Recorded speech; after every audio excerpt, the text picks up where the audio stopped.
하겠습니다. 사도행전 17장 10절에서 15절 말씀입니다. 사도행전 17장 10절에서 15절 말씀입니다.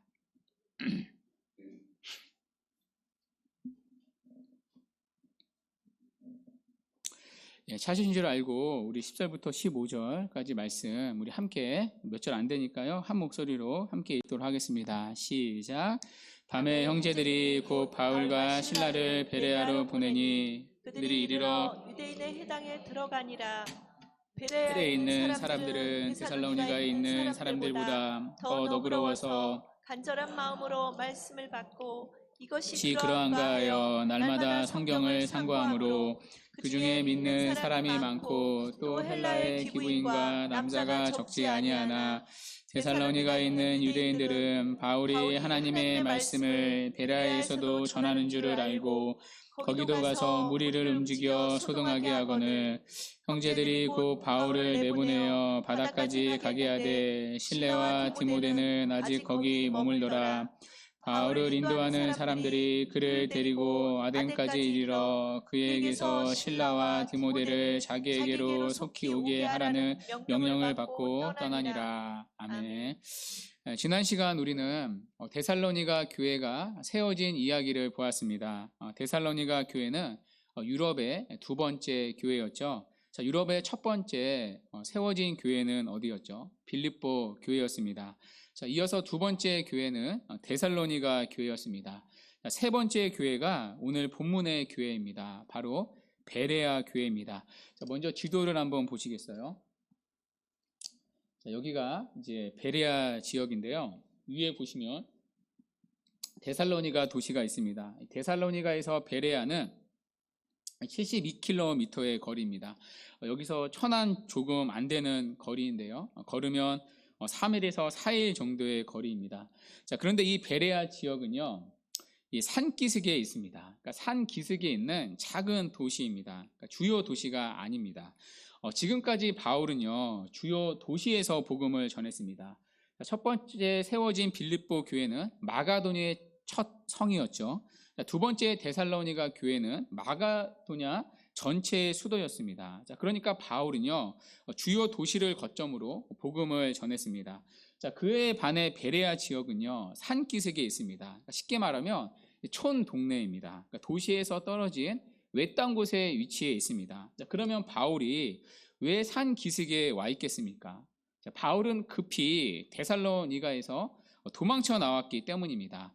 데살로니가 유대인들이 깡패를 동원해서 바울을 잡으러 다녔습니다. 잡히면 바울은 위험해질 수도 있습니다. 자, 그래서 바울과 실라는요, 그들의 눈을 피해 밤중에 황급히 도망쳐야 했습니다. 자, 그러다 보니까 산 기슭까지 오게 된 것입니다. 자, 그러니까요, 이 베레아라는 지역은 원래 바울의 계획에는 없었던 지역입니다. 그러니까 도망치다 보니까 오게 된 곳입니다. 자, 그런데 그 도망치는 걸음에도 하나님의 인도하심이 있었다는 것입니다.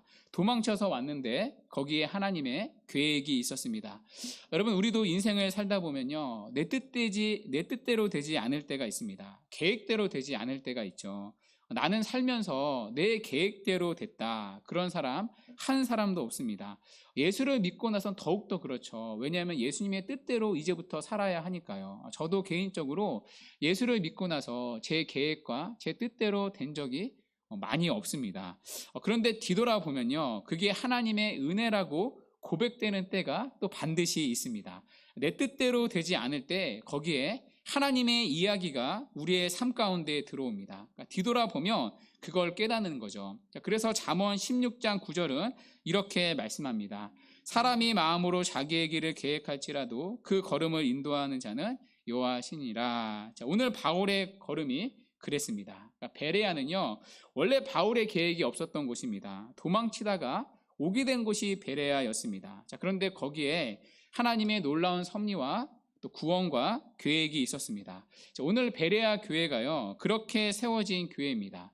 자, 그런데 이 교회가 세워지는 과정에서 우리가 주목해야 할 부분이 있습니다. 자, 바울은요, 늘 그랬듯이 베레아에서도 유대인 회당에 들어갑니다. 그러니까 유대인 회당에서 복음을 전했습니다. 자, 그런데 여기에 특이한 점이 있습니다. 바울이 전한 설교가요, 하나도 기록되어 있지 않다는 점입니다. 자, 사도행전의 저자가 누가잖아요. 자, 보통 누가는요, 바울이 갔던 곳마다 바울이 전한 설교를 기록해 놓았습니다. 첫 번째 빌립보에서도요, 바울이 전한 설교를 기록해 놓았고요. 자, 데살로니가에서도요, 바울이 전한 메시지를 기록해 놓았습니다. 자, 우리가 지난번에 살펴봤죠. 데살로니가 교회에서 누가는 바울의 설교를요, 세 가지 포인트로 기록했습니다. 첫 번째 성경을 가지고, 두 번째 뜻을 풀어, 세 번째 그리스도를 전했습니다. 그러니까 누가는요, 바울이 가는 곳마다 바울의 설교를 짧게라도 기록을 했습니다. 자, 그런데 베레아에서는요, 설교가 기록되어 있지 않습니다. 그러니까 바울이 무엇을 전했는지가 전혀 나오지 않습니다. 자, 대신에 누가는요, 무엇을 기록하죠? 바울의 설교를 듣는 회중들의 태도를 기록합니다. 자, 그러니까 누가의 관심은요, 지금 바울의 설교가 아닙니다. 누가의 관심은 설교를 듣는 베레아 교인들의 반응에 있습니다. 베레아 교인들이 어떻게 설교를 들었는가, 거기에 초점이 있습니다. 자, 그렇다면 베레아 교인들은 어떻게 말씀을 들었는가, 오늘 누가는 세 가지로 우리에게 소개합니다. 자, 첫 번째, 그들은요, 너그러운 마음으로 설교를 들었습니다. 자, 11절 한번 보시겠어요? 자, 11절 보시면 베레아에 있는 사람들은 데살로니가 있는 사람들보다 더 너그럽다라고 말합니다. 자, 누가는요, 베레아 교인들을 말하는데 데살로니가 교인들과 비교해서 말합니다. 자, 여기서 우리가 오해하면 안 되는 게 있습니다. 그러니까 지금 바울은요, 데살로니가 교회를 떠나고 나서 데살로니가 교인들을 디스하는 게 아닙니다. 그러니까 데살로니가 교회는 너그럽지 못했다, 까칠했다, 불편하고 그래서 힘들었다, 그런 뜻이 아닙니다.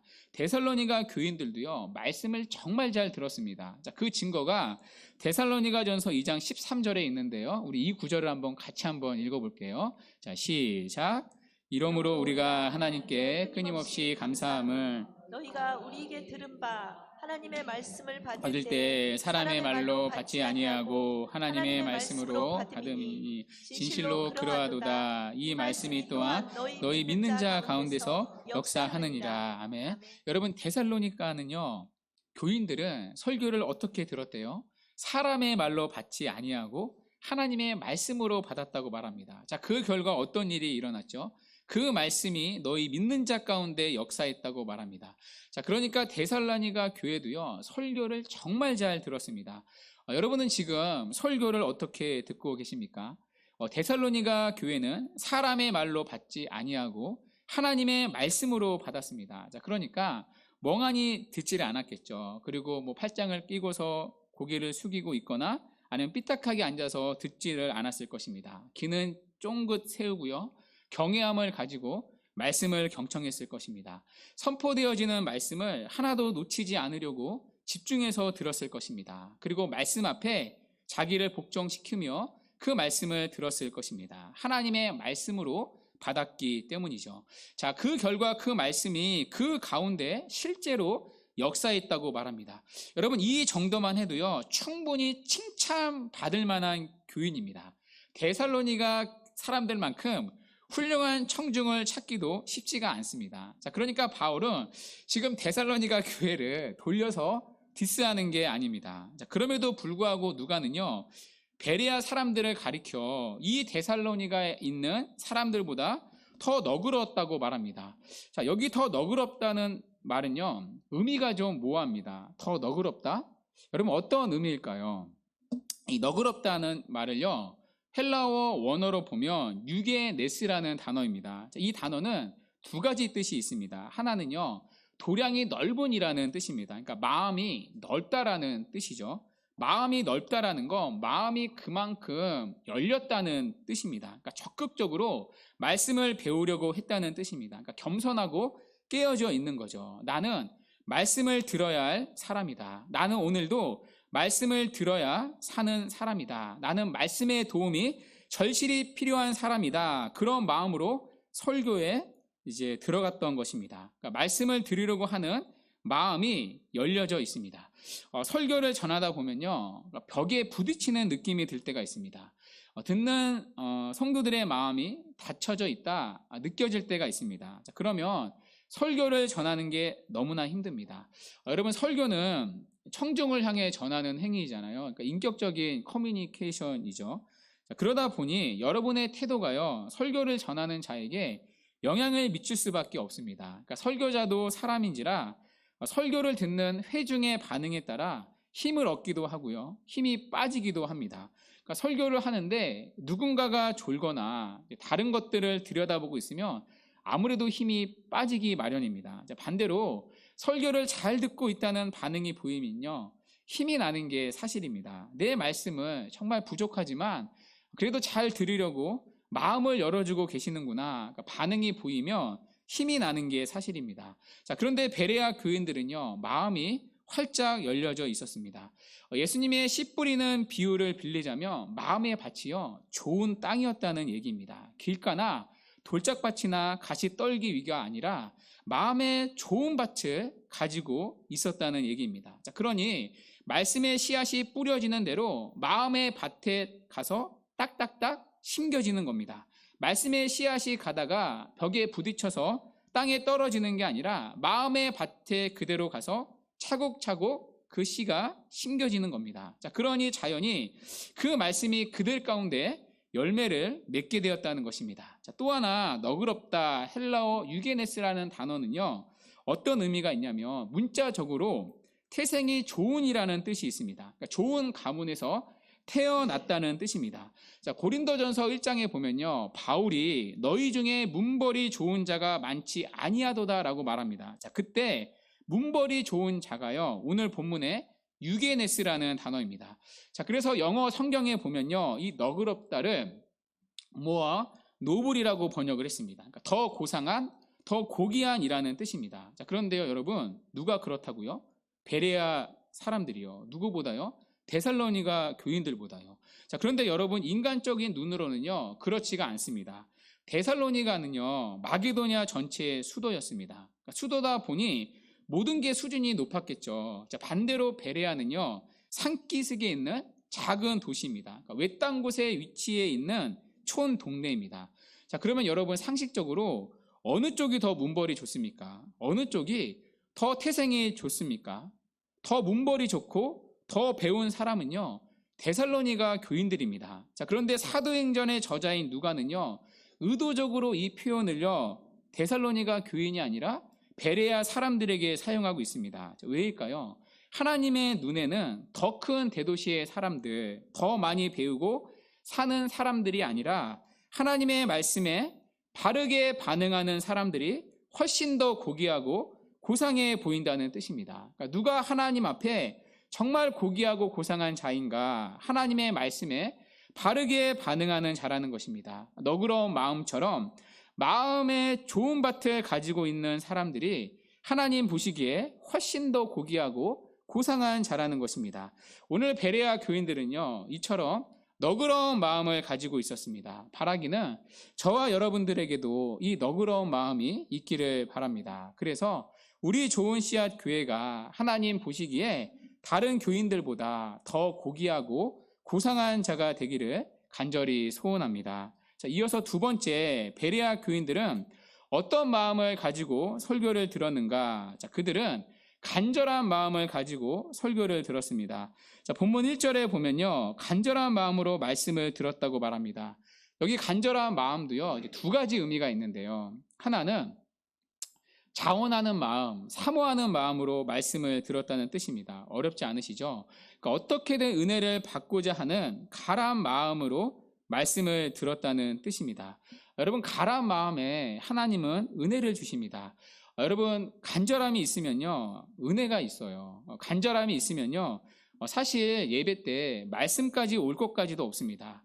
예배의 자리에 앉아서 기도할 때부터 눈물이 쏟아지고요, 찬양의 가사 한 구절 한 구절이요, 마음을 다독입니다. 그냥 찬송 가사 하나하나에 마음이 녹아지고요, 눈물이 떨어집니다. 간절함이 있으면요, 반드시 은혜가 있습니다. 여러분, 중국의 지하교회나 북한의 지하교회를 보십시오. 거기에는 뭐 악기 하나 제대로 갖춰진 게 없습니다. 몰래 숨어서 예배를 드리니까요. 자, 그런데도 얼마나 예배가 뜨겁고 은혜를 누리는지 모릅니다. 왜 그렇죠? 그 안에는 간절함이 있기 때문이죠. 목숨을 걸 만한 간절함이 있는 겁니다. 말씀에 대한 사모함이 있기 때문이죠. 자, 그래서 여러분, 우리가 단순히 하나님의 말씀을 듣는다고 변화되는 게 아닙니다. 우리가 말씀을 듣는 자리에 있다는 이유만으로 자동적으로 기계적으로 우리가 변화되는 게 아닙니다. 반드시 거기에는 간절한 마음이 있어야 합니다. 물론 이 간절한 마음도요, 성령 하나님께서 주시는 은혜이죠. 다른 말로 영적인 굶주림과 목마름이 있어야 합니다. 제가 작년 특세 때도 한번 말씀드린 적이 있는데, 제가 애를 키우다 보니까요, 육아에서 제일 어려운 것 중에 하나가 애들 밥 먹이는 거더라고요. 애들이 밥을 잘 안 먹으려고 합니다. 자, 그런데 왜 밥을 먹이는 게 어려울까요? 배고픔을 느끼지 못하기 때문에 그런 이유가 있는 거죠. 영적으로도 같은 원리입니다. 저는 개인적으로 어떻게든 부족하지만 주일이면 여러분들에게 말씀을 배불리 먹이기를 원합니다. 여러분들이 말씀을 먹고 말씀으로 여러분들이 변화가 되고 자라기를 원합니다. 자, 그런데 어떤 분들은요, 이렇게 생각할 수도 있습니다. 아니, 나는 배가 고프지도 않은데 왜 자꾸 저렇게 먹이려고 하나? 아니, 왜 저렇게 소리를 지르면서 먹이려고 하나? 속으로 이렇게 생각할 수도 있습니다. 그러니까 배고픔을 전혀 느끼지 못하는 거죠. 그러니까 오히려 말씀을 먹이는 대로 소화되기보다는 뱉어내는 분들도 있을 수 있습니다. 자, 그래서 반드시요, 영적인 허기가 있어야 합니다. 영적으로 허기를 느끼지 않으면 먹으려고 하지 않을 뿐만 아니라 사실 먹는다 하더라도요, 참맛을 모릅니다. 여러분, 우리가 음식을 먹을 때도 그러지 않습니까? 배고프지 않으면 아무리 맛있는 음식이라도 맛있지가 않습니다. 자, 그래서 영적인 허기와 갈증이 없으면 교회는 영적으로 피폐해질 수밖에 없습니다. 먹지를 않는데요. 먹으려고 하지를 않는데요. 먹어도 참맛을 느끼지를 못하는데요. 여러분, 그런 교회는요, 사실 영적으로 죽은 교회나 다름이 없습니다. 영적으로 살아있는 교회는요, 배고픔을 느끼기 마련입니다. 그리고 배고픔을 느껴야만 그 말씀을 정말 하나님의 말씀으로 먹을 수 있습니다. 자, 그때서야 비로소 그 말씀이 그 사람을 자라고 변화시키게 하는 영적인 밥으로 작용됩니다. 그래서 여러분, 성경을 보십시오. 하나님께서 은혜를 베푸시겠다는 많은 말씀들은요, 우리의 목마름, 굶주림, 간절함과 관련이 되어 있습니다. 이사야서 44장 3절인데요. 나는 목마른 자에게 물을 주며 마른 땅에 시내가 흐르게 하며 나의 영을 내 자손에게 나의 복을 내 후손에게 주리니. 자, 물을 주시는데요, 목마른 자에게 주시겠다고 하십니다. 계시록 22장 17절 말씀인데요. 성령과 신부가 말씀하시기를 오라 하시는도다. 듣는 자도 오라 할 것이요 목마른 자도 올 것이요 또 원하는 자는 값없이 생명수를 받으라 하시더라. 자, 이 구절에서도요, 목마른 자를 부르고 계십니다.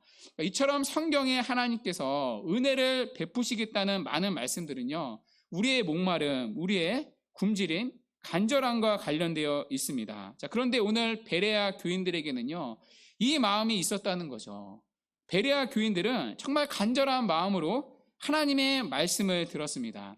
자, 또 하나 간절한 마음으로 들었다는 건요, 학자들의 주석에 의하면 편견이 없이 들었다는 뜻이라고 말합니다. 자, 유대인들에게는요, 지울 수 없는 편견이 하나 있죠. 그러니까 자기들이 기다려온 구약의 메시아는 십자가에서 죽을 수 없다는 편견을 가지고 있었습니다. 왜 그렇죠? 그들이 기다렸던 메시아는 정치적인 메시아였기 때문이죠. 이스라엘을 로마의 압제로부터 구해줄 정치적인 메시아였습니다. 자, 그런데 그런 메시아가 십자가에 달려 죽은 나약한 인간이다? 절대로 메시아가 될 수 없다는 편견을 가지고 있었습니다. 자, 그 편견에 사로잡힌 나머지 유대인들은요, 바울이 전한 복음을 받아들이지 못했습니다. 오히려 바울을 죽이려고 했던 거죠. 편견에 딱 붙잡혀 있어서 말씀이 들어가지가 않는 거죠. 십자가만 얘기해도요. 자, 여러분, 우리에게도요, 이러한 편견이 있을 수 있습니다. 내가 좋아하는 하나님의 말씀만 골라 듣는 것, 이것도 자기 편견을 가지고 말씀을 대하는 태도입니다. 내가 말씀은 이미 어느 정도 다 알고 있다, 그런 태도로 듣는 것 또한 편견을 가지고 듣는 태도입니다. 여러분, 오늘은 어떠십니까? 아마 교회를 오래 다닌 분들은요, 오늘 본문을 수없이 보고 들었을 것입니다. 그래서 듣기 전부터 오늘 목사님이 12절을 가지고 주로 전하시겠구나 예측을 하고 이미 설교를 다 들은 사람처럼 듣고 계시지는 않습니까? 자, 그래서 설교에 온전히 집중을 하지 못하고 계시지는 않습니까? 자, 뿐만 아니라 여러분이 가지고 있는 그동안의 신앙의 경험, 그리고 그런 경험을 통해 생긴 자기만의 기준과 방식, 그것도 편견의 한 종류일 수 있습니다. 여러분, 그거를 내려놓지 않는 한 말씀을 들어도요, 거기에 변화가 없습니다. 자, 그러나 베레아 교인들은 그런 편견을 가지고 설교를 듣지를 않았습니다. 마치 마음의 밭이요, 깨끗한 도화지여서 말씀이 떨어지는 대로 말씀을 흡수하고요, 그 말씀으로 새롭게 되는 겁니다. 자, 그게 바로 간절한 마음으로 말씀을 받았다는 뜻입니다. 자, 마지막으로 세 번째, 베레아 교인들은 말씀을 듣는 것으로 끝내지 않았습니다. 여러분, 본문 11절 하반절 한번 보십시오. 자, 바울이 전한 말씀이 그러한가? 날마다 성경을 상고했다고 말합니다. 자, 여기 상고했다는 말은요, 단순히 생각하다라는 뜻이 아닙니다. 그러니까 조사하다, 검토하다라는 뜻이 있습니다. 그러니까 바울이 전한 말씀이 성경이 가르치는 말씀인지 스스로 돌아가서 검토했다는 뜻입니다. 여러분, 이 태도는요, 지금 바울의 설교를 의심하는 게 아닙니다. 그리고 바울의 설교를 비판하려는 게 아닙니다. 바울이 뭐 틀린 거 없나 흠을 잡으려고 하는 게 아닙니다. 이들은요, 바울을 불편하게 만들려고 날마다 돌아가서 성경을 확인한 게 아니었습니다. 이들은요, 말씀을 분별하려고 했던 것입니다. 정말 바울이 전한 말씀이 성경에 맞는 내용인가 분별하려고 했습니다. 왜일까요? 그래야 자기들이 그 들은 말씀에 더욱 확신을 가지기 때문입니다. 자, 그러니까 바울의 흠을 찾으려고 날마다 그러한가 성경을 살핀 게 아니라 자기들의 신앙의 유익을 위하여 말씀을 스스로 검토했던 것입니다. 그 말씀이 그러한가 확인하고 그러하다 확신을 더욱 가지게 되었을 때 그 말씀을 자신의 삶에 적용하며 살았던 것입니다. 여러분은 이 마지막 세 번째 과정이 있으십니까? 여러분은 집으로 돌아가서 말씀을 다시 한번 살피는 이 마지막 과정이 있습니까? 말씀이 정말 그러한가 확인하고 그러하다 확신을 가지게 되었을 때 그 말씀을 여러분의 삶에 적용하며 살아가고 계십니까? 여러분이 세 번째 과정이 있어야 합니다. 그래야 여러분의 신앙에 유익이 있습니다. 여러분, 말씀의 적용은요, 제가 여러분들에게 일일이 시켜주는 게 아닙니다. 말씀의 적용은요, 목회자의 역할이 아니라 여러분 스스로가 하는 겁니다. 여러분, 오늘 말씀을 듣지 않습니까? 자, 그러면 그 말씀이 하나님이 여러분에게 주신 말씀이지 않습니까? 그걸 성경을 가지고 다시 확인하는 겁니다. 집으로 돌아가서 성경을 가지고 이 말씀을 다시 확인하는 겁니다. 그리고 그 말씀을 여러분의 삶에 적용시키는 겁니다. 내가 이 말씀을 가지고 한 주를 어떻게 살아야 하나? 하나님이 나에게 무엇을 바라시고 오늘 이 말씀을 주셨는가? 이 말씀을 가지고 내가 변화되고 돌이켜야 할 부분이 어떤 부분일까? 말씀을 가지고 스스로의 삶에 적용하는 겁니다. 그리고 이 말씀을 가지고 한 주를 치열하게 적용하며 살아내는 겁니다. 자, 그렇게 여러분의 삶이 하나님의 선포되는 말씀 위에 세워져야 합니다. 자, 그래야 그 말씀이 여러분의 삶에 하나님의 살아있는 말씀으로 역사하는 것입니다. 자, 오늘 베레아 교인들에게는요, 이 과정이 있었습니다. 자, 그래서 그 결과가 무엇이죠? 자, 결과가 12절에 나오는데요. 우리 12절 함께 읽도록 하겠습니다. 시작. 그 중에 믿는 사람이 많고 또 헬라의 귀부인과 남자가 적지 아니하나. 아멘. 여러분, 12절에 보면요, 많은이라는 표현이 두 번이나 반복됩니다. 자, 먼저 믿는 사람이 많고 또 12절 끝에 적지 아니하나, 많다는 거죠. 한마디로 다른 교회들보다 베레아에서는 많은 사람들이 믿게 되었다는 겁니다. 자, 그런데 여러분 12절에 보면요, 우리말 성경에는 누락된 표현이 하나 있어요. 뭐냐면 그러므로라는 헬라어 접속사입니다. 그러니까 12절은 그러므로라는 접속사로 시작됩니다. 그러니까 번역하면 그러므로 그 중에 믿는 사람이 이렇게 되는 거죠. 자, 그러니까 12절의 결과는요, 앞에 11절이 원인이 되었다는 뜻입니다.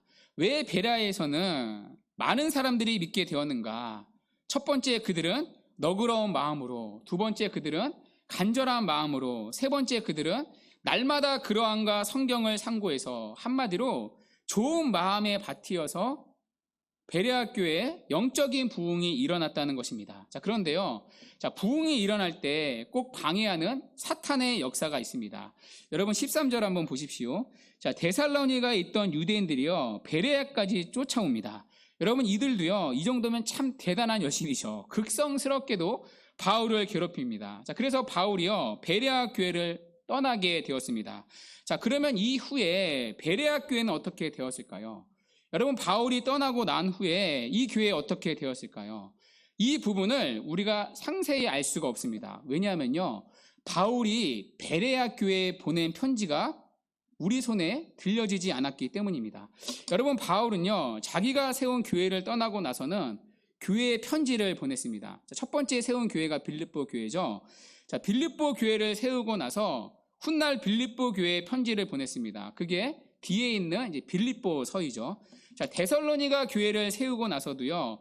데살로니가 교회에 편지를 보냈습니다. 그게 뒤에 있는 데살로니가 전후서이죠. 자, 오늘 이후에 바울은요. 베레아를 떠나 어디로 넘어가냐면 고린도로 넘어갑니다.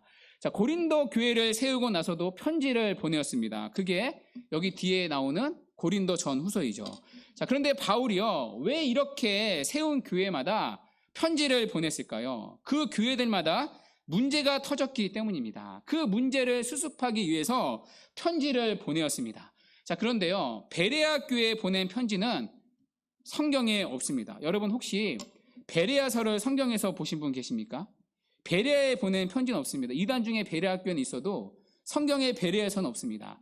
이걸 끄집어내서 학자들은 이렇게 말합니다. 베레아에 보낸 편지가 없는 이유는 다른 교회보다 상대적으로 문제가 없었기 때문이라고 말합니다. 왜 그렇죠? 베레아 교회는요. 말씀을 정말 하나님의 말씀으로 잘 듣고요. 말씀대로 그대로 따랐기 때문입니다. 첫 번째, 그들은 너그러운 마음으로, 두 번째, 그들은 간절한 마음으로, 세 번째, 그들은 정말 말씀이 그러한가 날마다 성경을 가지고 자신의 삶 가운데 적용하며 살았기 때문입니다. 자, 그러니 교회가요, 말씀으로 든든히 세워지게 되었다는 것입니다. 자, 그래서 오늘 누가도요, 바울이 전하는 설교에 초점을 맞추지 않습니다. 설교를 듣는 베레아 교인들의 태도에 초점을 맞추고 있습니다. 이 베레아 교인들의 영적인 반응을 우리에게 꼭 알려주고 싶었던 거죠. 왜 베레아 교회가 든든하게 설 수 있었는가? 왜 베레아 교회는 바울이 훗날 보낸 편지가 없었는가? 베레아 교인들의 말씀을 받는 태도에 있었다는 것입니다. 첫 번째, 너그러운 마음으로, 두 번째, 간절한 마음으로, 세 번째, 들었던 말씀이 정말 그러한가 성경을 가지고 확인하는 과정을 통해 그들은 들었던 말씀을 가지고 실제로 자기의 삶과 교회를 함께 말씀대로 고치며 세웠던 것입니다. 주 안에 사랑하는 여러분, 오늘 말씀은요, 어려운 말씀이 아닙니다. 새로운 말씀도 아니고요. 어쩌면 진부한 해석일 수 있고요. 들었던 말씀일 수 있습니다. 자, 그러나 오늘도 우리 교회에 주시는 하나님의 말씀입니다. 여러분, 저는 목사로서 부르심을 받았습니다. 목사는 말씀을 전하는 자로서의 부르심을 받은 자입니다. 자, 그런데 여러분들도 부르심을 받은 자들입니다. 어떠한 부르심이죠? 여러분들은 말씀을 듣는 자로서의 부르심을 받았습니다. 여러분, 이 부르심은요, 놀랍고도 영광스러운 부르심입니다. 모두가 이 부르심을 받는 게 아니기 때문입니다. 하나님이 불러주셔야만 말씀을 듣는 자리로 나올 수 있기 때문입니다. 오늘 여러분들이 이 자리에 나와 하나님의 말씀을 듣는 것은 그 자체가 이미 은혜입니다. 뿐만 아니라 이 들음에 여러분의 구원이 달려있기 때문입니다. 여러분의 신앙의 성장도 이 들음에 어떠함에 달려있기 때문입니다. 여러분의 영혼이 죽고 사는 것이 말씀을 듣는 것에 달려있기 때문입니다. 그러니 말씀을 듣는 자로서의 부르심은요, 너무나 중요한 일입니다. 그래서 설교를 전하는 것뿐만 아니라 말씀을 어떻게 들어야 하는가, 이것이 여러분의 신앙을 좌우합니다. 자, 그것을 우리는요, 주님의 씨 뿌리는 비유에서도 확인할 수 있습니다.